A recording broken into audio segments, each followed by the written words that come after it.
Good afternoon, everyone. It is my pleasure today to introduce you to Alan Moreland. Alan grew up in a small rural town in southern Illinois. After graduating from Harding University in Searcy, Arkansas, with a bachelor's degree in religion, he sought a productive career in the corporate world in Memphis. But after many personal, unfulfilling years in the shipping, logistics, and then pharmaceutical fields, he returned to graduate school in order to pursue his passion to make a difference in the lives of suffering people. During this time, he gained experience in addiction counseling, working with adults, adolescents, and their families. Following graduate school, he settled with his wife, Susan, and his two children, who are now 4 and 6.5, in Central Illinois.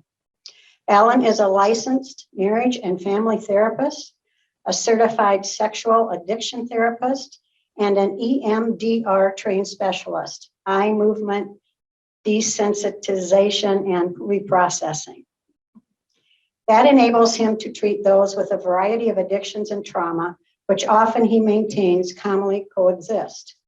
His life's work to assist individuals and families navigate the devastation of betrayal during the discovery of addiction, the difficulties of early discovery, and the demanding work of recovery.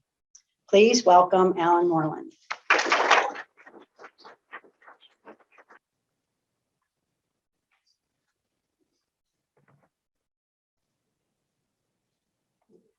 Setting a timer, because I'm a talker. All right, is that picking me up? Okay. There's not a monitor, so I can't quite tell. All right. Well, thank you very much, Lynn, for inviting me here. Thank you, Kelly, for making me feel so welcome. So, and all my folks here at the table. Thank you, Rotary, for all the fine things that you do in our community. So I'm very happy to be here today. I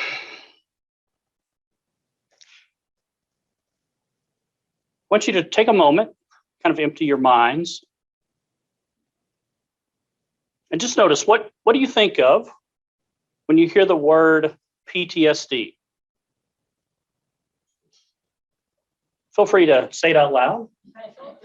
Veterans? Trauma?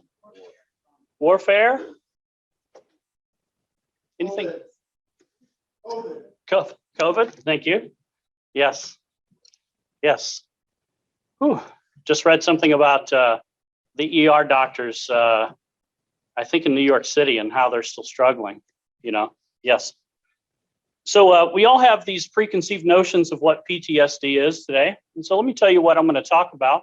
So I'm going to attempt to talk for about half of my time about what PTSD is, what trauma is, and then hopefully about the second half, we'll see. I'm going to talk about an effective treatment that I think probably most of you in here have not heard about, called EMDR.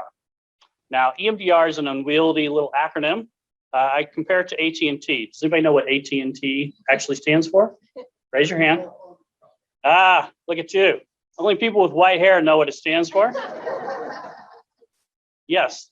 In my experience, I've asked that question about 150 times. I've never had a young person know what that stands for, right? So if EMDR could rename itself, they would probably call it reprocessing therapy. And I'll explain a little bit later what that means.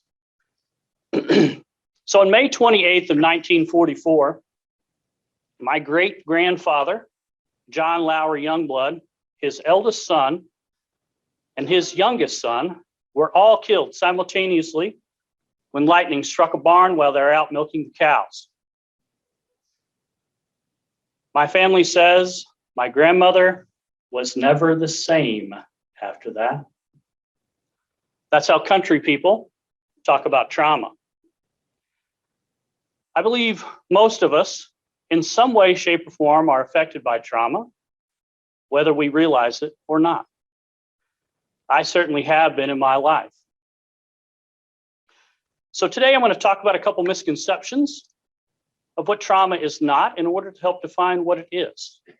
Many people think trauma, PTSD, only affects military veterans. Well, there's nothing further from the truth. PTSD can impact anyone just anyone who experiences, witnesses, or even has secondhand exposure to a traumatic event. Some fascinating research was done after 9/11 that showed that the number of hours that people watched those aircraft going into the two towers was directly correlated to the level of PTSD that they had, right? I mean, they measured it out. People across the nation were brought in for the study. And so even though they weren't directly there, they're watching it on TV, right? But they still developed the symptoms of PTSD. We'll talk a little bit later about all the variety of things that can happen in order to develop trauma. But another myth about PTSD is that it always develops right after the traumatic event. Again, sometimes that is true and sometimes that is not true.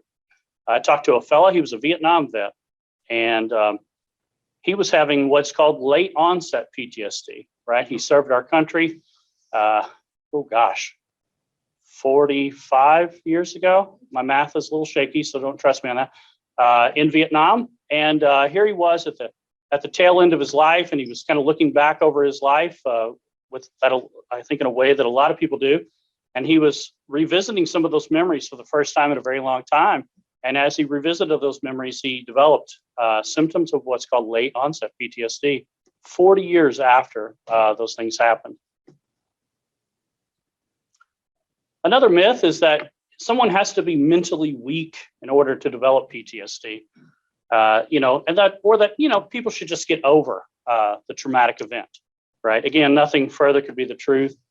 Trauma, PTSD is not related to weakness, is related to how our brains cope with overwhelming experiences, right? Another myth is anyone who experiences any traumatic event will have PTSD. Again, that's simply not true. Many of us experience traumatic events and don't develop the full-on symptoms of that.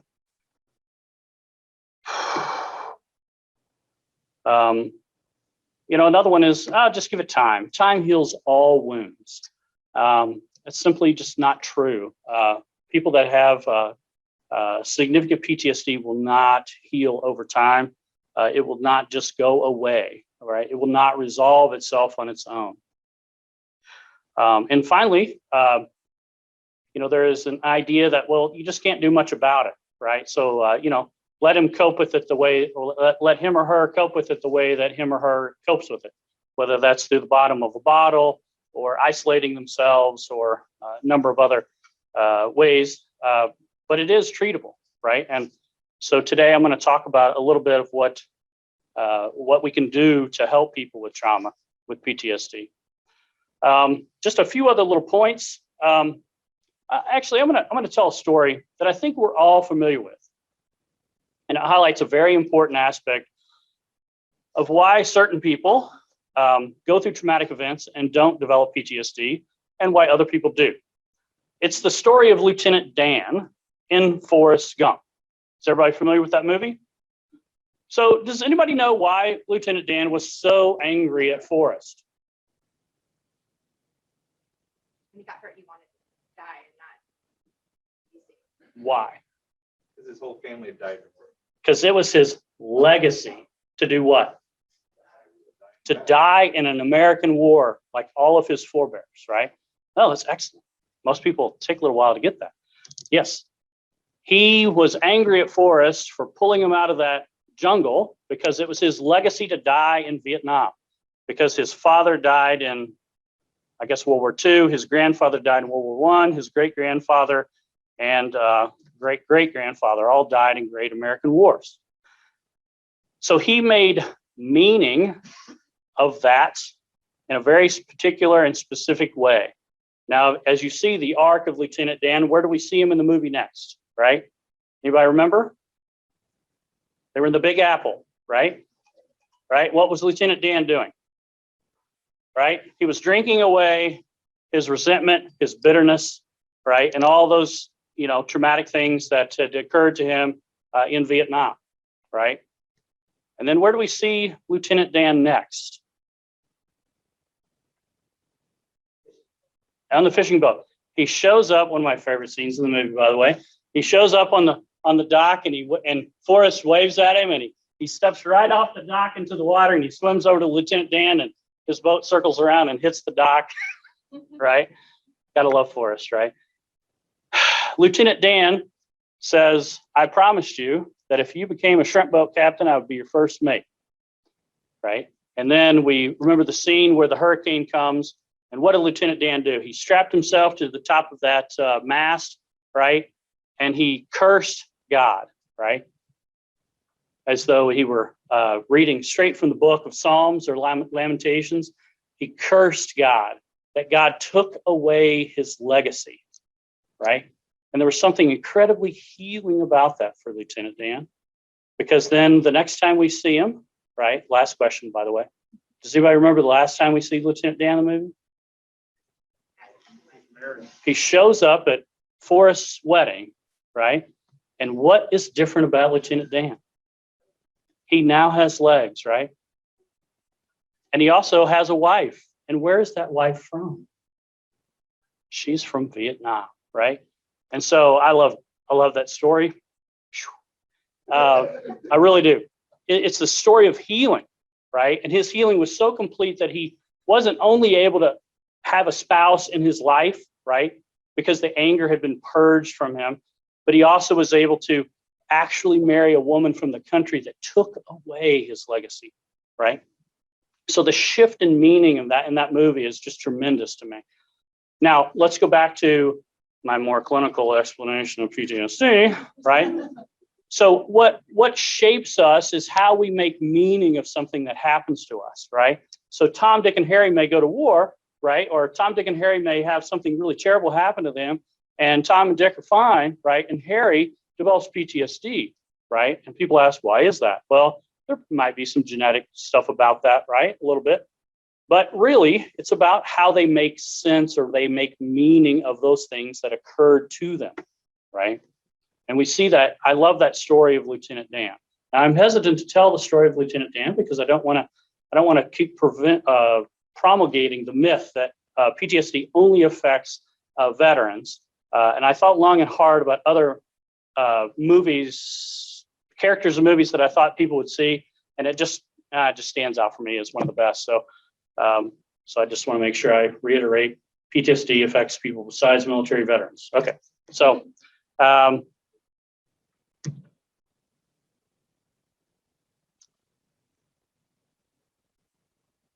4 minutes left. I'm doing great. All right. There's also a thing where we think of trauma, we think of like these, what some people call capital T traumas, right? So if someone is in an IED explosion, right? If someone is shot, if someone is stabbed, if someone is sexually assaulted, we think of these like, big things, right? That's capital T trauma. And those are events that are commonly associated with very serious injuries, violence, life-threatening experiences. But there's also little t traumas, right? If a child is called stupid, right, repeatedly by those who are supposed to be their caregivers, right, that can be a little t trauma, right? That can be this highly distressing event that affects those individuals on a personal level, right? There's no scars from being called stupid, not physically, right? But those scars can run deep on one's psyche, right? Emotional abuse, being bullied or ridiculed or harassed, abrupt relocation, the death of a pet or the loss of some significant relationship. Those can be significant little t traumas. And I know as a therapist, one of the biggest surprises I've had, like one of those like, never would have thought that, is that oftentimes the things that are the most traumatic to people are the things that I might not think are even significant, right? Because again, let's go back to Lieutenant Dan. It's about how people make meaning of what happens to them, right? And so it's a highly subjective thing because we all process the world a little differently. So then I'm here. I was actually invited to talk about EMDR. So EMDR is a process that allows people to rapidly process through their trauma, right? So let me tell you some of the results of EMDR first before I kind of explain how it's done. So I had this fella who was a first responder, right? He was referred directly to me from a physician. The doctor said, this guy has full-blown PTSD. He really needs help, right? And I love this story because it highlights one of the number one things about trauma. When people have full-blown PTSD, they are angry, right? That's one of the symptoms that often kind of goes to the wayside when we think about trauma. It's one of the reasons why I have several military veterans, long-serving veterans in my family with full-blown PTSD. One of the most difficult things to cope with is all the anger that's involved, because sometimes they aren't able to control themselves, right? They're hypervigilant, or they're shut down, or they're having flashbacks, and all of those things make one feel so bad about themselves. And oftentimes, especially men, we cope by externalizing that through anger, right? And sometimes towards the people that are closest to us. And so this guy was a direct referral. His wife was like, basically like, you're going to get out of the house or you're going to get better. I'm done with all this anger. And so he came. We had about 3 sessions. We jumped right into the deep end of the pool. The next time he came, he said, my wife wanted to come and she wanted to give you a kiss. I was like, that's not something I really hear a lot, but okay. And he said, because you've given her husband back, right? He, in those 3 sessions, was able to process through those traumatic events, right? And allow, those disturbing memories to be released right on time. How about that?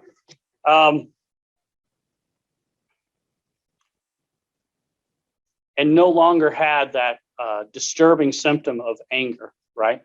Likewise, I'll tell another really short story. That was my 15-minute thing, by the way. I had a young man who was in a terrible car accident, and he could not ride in a car, right? It was a miracle he was even able to get like to my office at the time. And so it took a lot of wrangling. And so his traumatic experience around that was shaped because he wasn't able to, what are they called? The jaws of life, right? His buddy was in the car. He was trying to get his buddy out of the car, but he couldn't, right?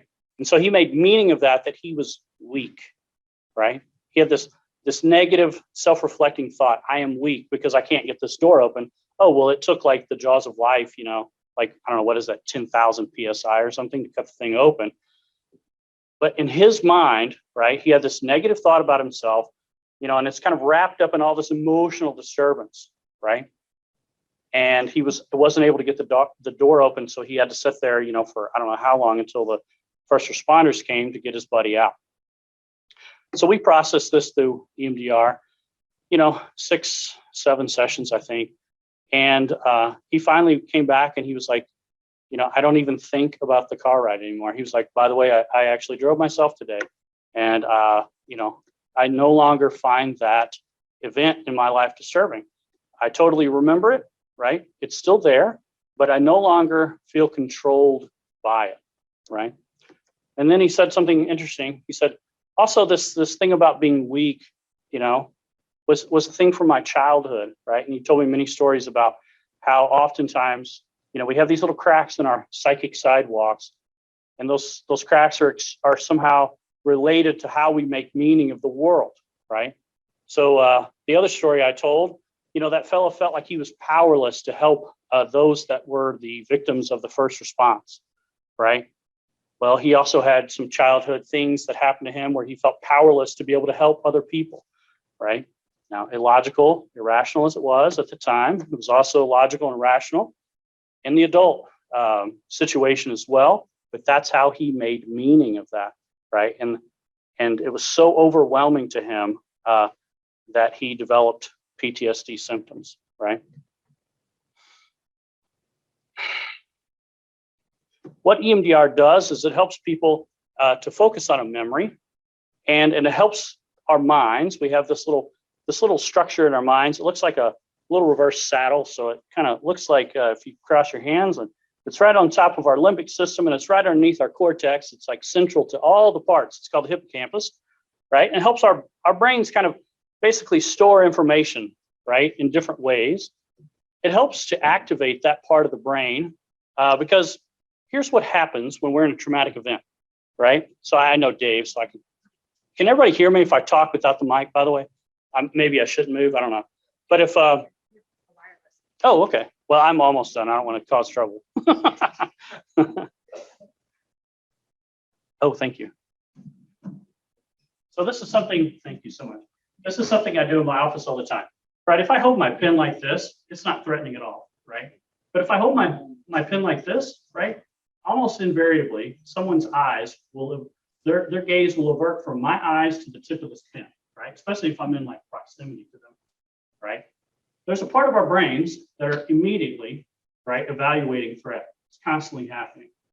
It's a very similar part of our brain that ignores, you know, the million points of data that's even in this room, right? And pays attention, you know, hopefully to whatever you're choosing to pay attention to, maybe the speaker, I don't know. But when we find something to be threatening, right, our focus is completely focused on the threat, right? Now, if we find something to be, here, I better,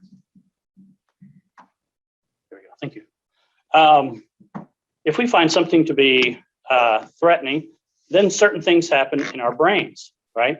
Oh, I'm sorry, cameraman, I apologize. And then our brains shut off, just all the secondary systems, right? Like, you know, you may have to go to the bathroom just a little bit right now, and you can kind of, you know, put it off for later. You might be thinking, how long is this guy going to talk? Come on, let's go, right? But I guarantee you, if there was an explosion in this room, you would no longer have to go to the bathroom, right? Because the digestive system is a secondary system for survival, right? You would immediately be focused on, you know, the explosion, right? And then you would be focused on either your own safety, or if you're one of those really special people, you might be focused on the safety of those around you, right?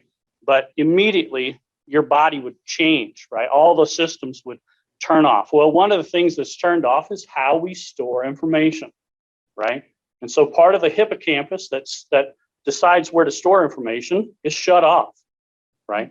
And so we have bits and pieces of that memory stored in places non-functionally, right? And so what EMDR does, now here's the technique.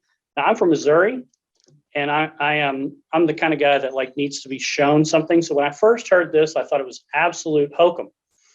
I mean, I thought that sounds crazy, but the technique is literally to have someone follow one's fingers, right, in front of their face, about yay far away from their face, move their eyes left and right. That somehow activates a part of the mind that processes information, right? Now you may say, oh, well, that sounds like, you know, like the old scenes in the movie where they move the watch left and right, right? In hypnosis or something. It may be somewhat similar, but we find what hypnosis does is it puts one into a trance-like state. And when you're in a trance-like state, you then are very much able to receive information, complex information. What EMDR does is it helps to put us kind of in a relaxed state in order to process these memories and then release, you know, the memories, right? Similarly to the two people I talked about, the memory is not erased, right? They still remembered the terrible things that they saw. They still remembered the terrible car accident. But the emotion tied to that, let me go back to the negative thought and the emotion. Sometimes talk about like the filet mignon of trauma, right? So you have the, you know, luscious steak and then the piece of bacon wrapped around it, except it's more like the whole thing is wrapped in bacon, right? And the bacon is like this emotional disturbance, and you can't get to that negative thought until you remove the emotional disturbance. So it allows people to relax, right, at a deep level, right, at a very deep level, and then they're able to start realizing, oh wait, it wasn't my fault, right? Or whatever that negative thought is that's underneath it. Oh, I was able to do something. Or, oh, I'm not weak. It took the jaws of life to open that, right, truck up. And so a more rational thought can then come into the mind. Because I don't know if anyone's talked to anyone with PTSD, but there is an aspect of PTSD that is extremely irrational, right? And that's why. Because that irrational thought is wrapped up in that emotional disturbance, right? And so it's very difficult to access. Okay. I can say more, but I think that is a very good ending place. I was told to leave time for Q&A. So I think this is probably a great time to do that. So with that, I think I have a hand raised already. Oh, is this like Donahue? Yeah. All right, great.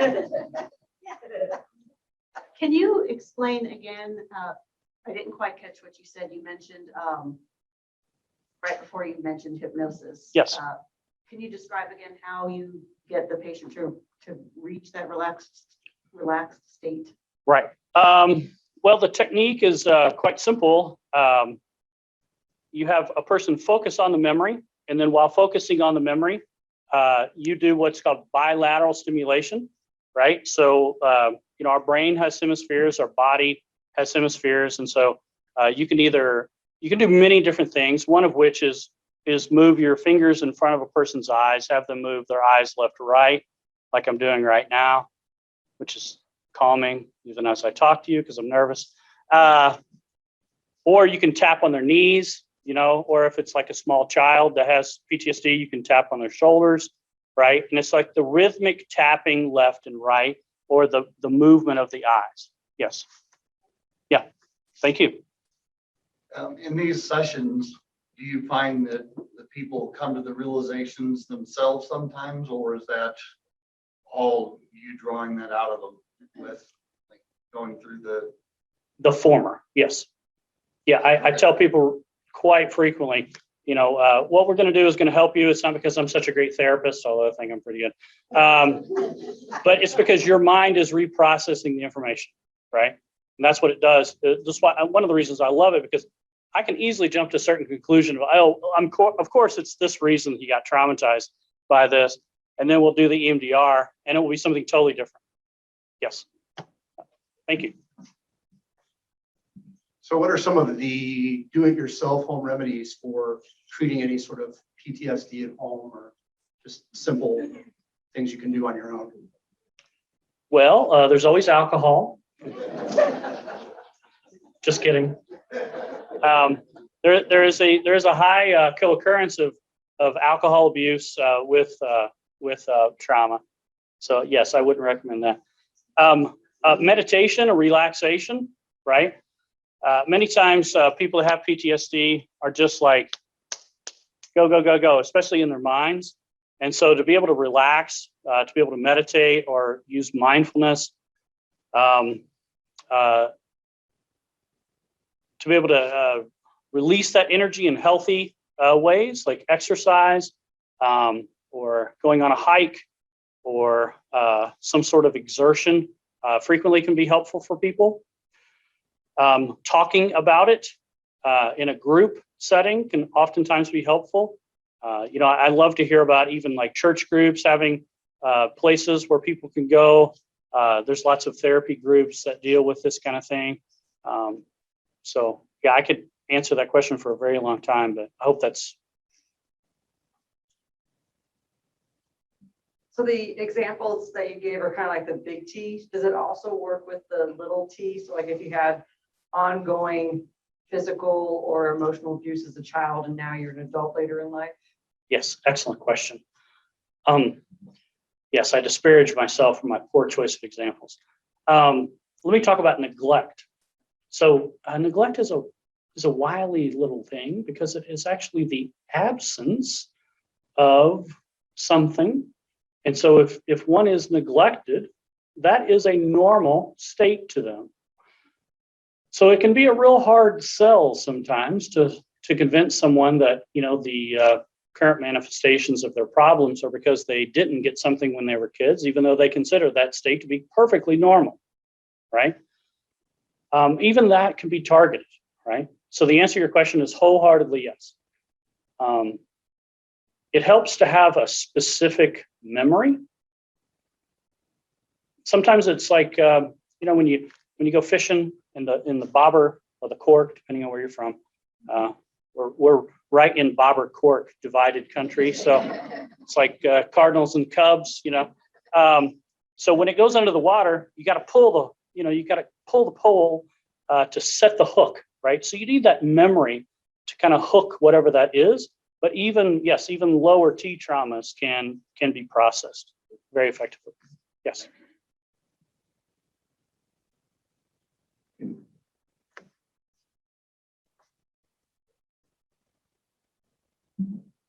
So how long have you been practicing this kind of therapy, and are there others? Is this widely used?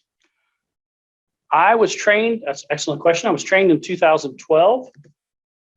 When I was trained, there were very few people in the city that did it. I think today, I would say a pretty fair amount of therapists who are in private practice are trained to use this. I know the Center for Prevention of Abuse, I don't know when, but a couple years ago trained all of their therapists to use it. So I would say quite a few around do it as well. Yes.